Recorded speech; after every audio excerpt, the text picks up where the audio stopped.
The chorus of voices calling for Virginia Governor Ralph Northam's resignation is growing louder by the minute. But as of this taping, he's not ready to step down just yet, after first apologizing for this photo that appeared on his yearbook page, and then the next day denying that he was even in it. I am not the person in that photo. That same year, I did participate in a dance contest in San Antonio, in which I darkened my face as part of a Michael Jackson costume. It is because my memory of that episode is so vivid that I truly do not believe I am in the picture in my yearbook. One hell of a defense, and hardly the impression Democrats were hoping to make as the 2020 presidential election inches closer, with just about everyone in the party calling for Northam's resignation. He's lost the authority to govern. He has to resign. We think it's time for him to resign. Once that picture where the blackface and the Klansman came out, there is no way you can continue to be the governor of the Commonwealth of Virginia. So what damage is Northam's racism and stubbornness doing to his party, even if he does eventually resign? Joining me for Jennifer Braceras, senior fellow with the Independent Women's Forum. Good to see you, Jennifer. Me too. Michael Curry is the former president of the Boston NAACP. He's now chair of the National NAACP's Advocacy and Policy Committee. Michael, it's good to see you, too. Good to be here. So I predicted the Pats would beat the spread and that Governor Northam would be gone by kickoff. I was half right. Yeah, Why is he still there? Stubbornness. I think when you have a chorus of people on both sides of the aisle really calling for his resignation, he's just determined to keep his post. I think that's privilege. You know, when you've been in those positions and you know that your past is now catching up, he wants to keep that post. Not everybody agrees it's just privilege. Former VP candidate and presidential candidate Joe Lieberman, obviously a former senator from Connecticut, says we're being too quick to judge him. Here's Lieberman. There's a rush to judgment that is unfair to him. Really, he ought to be judged in the context of his whole life. And I think he deserves a chance to prove what really is his essence, not to rush him out of office.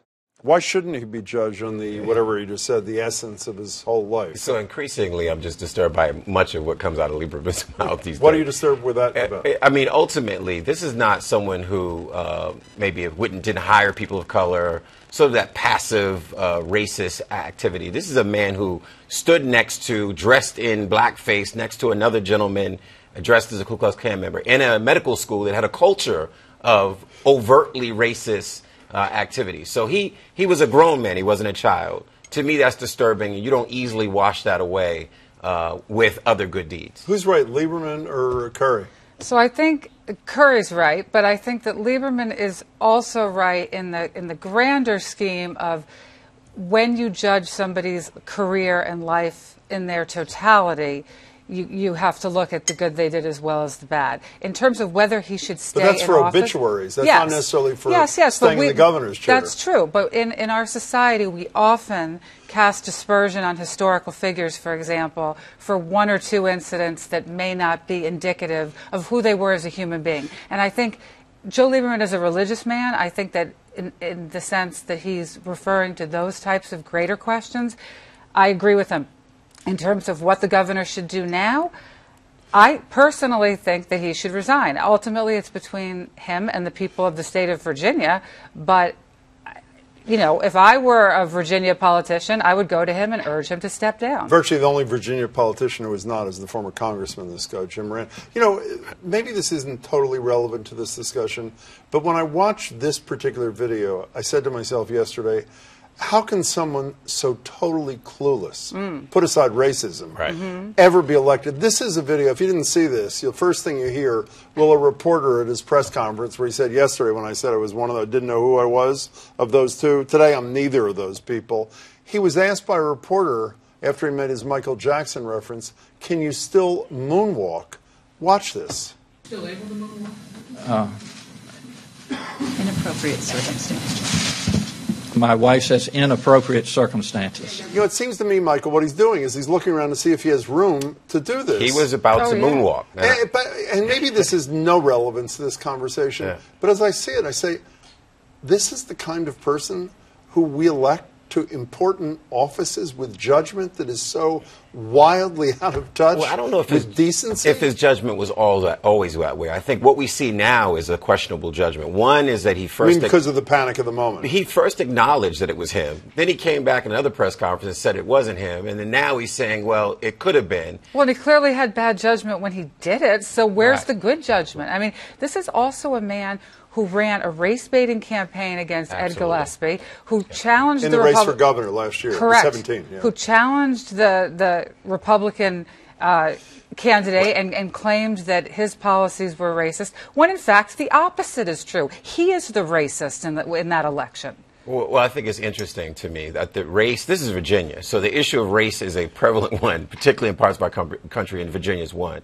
If you are an African American in this country and you've always questioned whether racism had a home in either party, many African Americans feel like it has root in the Democratic Party and maybe as much cases it does in the Republican Party. He just feeds that narrative that there are quiet racists in the Democratic Party. Well, that's Well, a not perfect so segue. quiet. He was dressing up in costume. Despite the fact that virtually every Democrat, with one or two exceptions, is saying he's got to go, including virtually every candidate running or about to run for president, does this do damage to the Democratic Party? I'm assuming at some point he resigns, but he has stuck it out.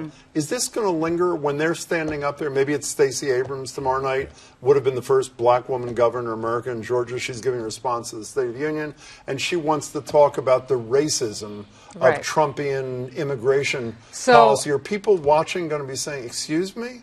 Can I say Ralph Northam? Is this going to... So yes and no. I mean, I think when you accuse an individual of being a racist, just like when you accuse someone of sexism or sexual harassment, you have to look at every case on a case-by-case basis.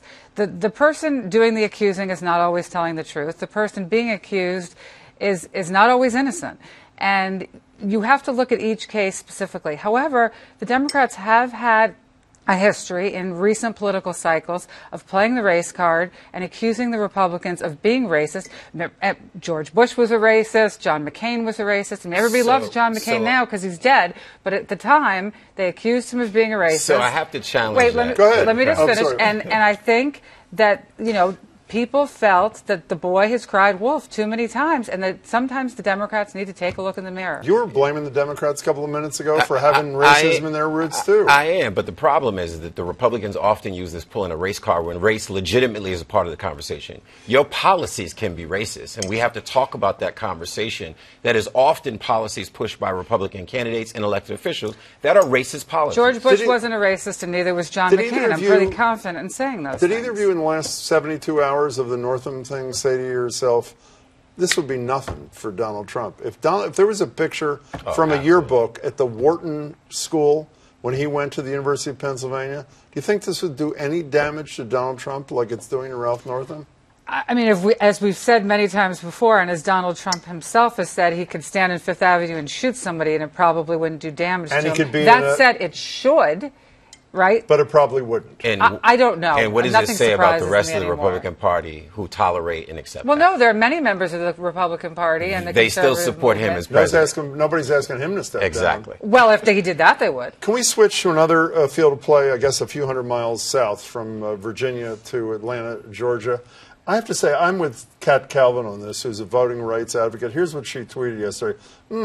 Why are Bernice King, John Lewis, and Andrew Young standing on this field giving the NFL cover? And I assume people know that Bernice King is the youngest daughter of Dr. Martin Luther King. John Lewis, obviously legendary figure, as is Andrew Young, former congressman, mayor of Atlanta, ambassador to the UN. It seemed to me that they were giving cover while a number of black performers were saying, I'm not getting anywhere near this Super Bowl. These icons were saying, count me in, we'll flip the coin, while Colin Kaepernick is still a flaming issue. So I think, one, there's always a generational divide. There's many millennials, many younger folks, Generation Xers, who would not agree that they should have had that position, that prominent of a position in the Super Bowl. Then there's others who feel like, hey, we want to be a part of really telling the story of civil rights in Atlanta. We want to be a part of the program. We want to push the NFL to change their policies. Are you honestly, okay with this?